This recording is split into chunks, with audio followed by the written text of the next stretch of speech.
Matthew chapter 9, verse 16.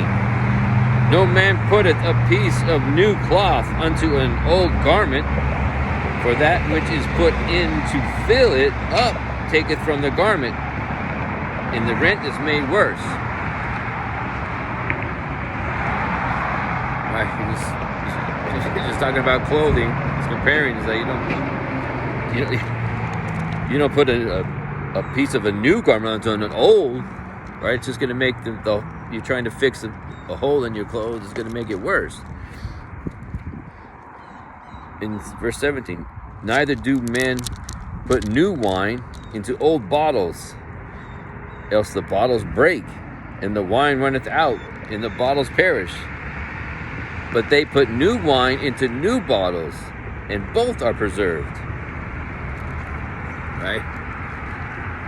He's trying to explain to these Pharisees, but they don't want to hear.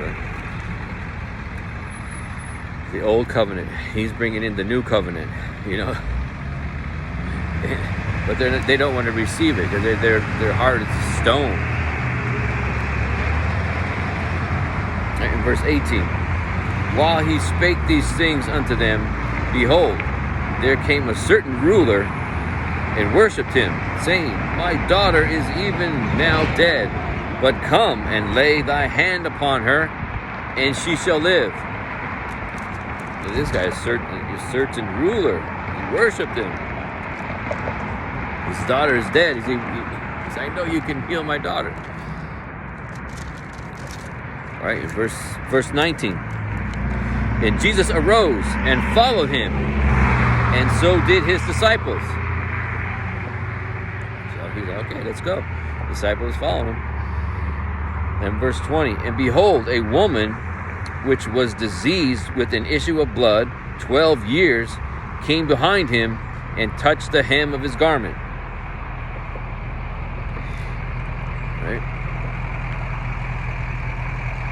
Right, so this woman had an issue of blood, so she's unclean,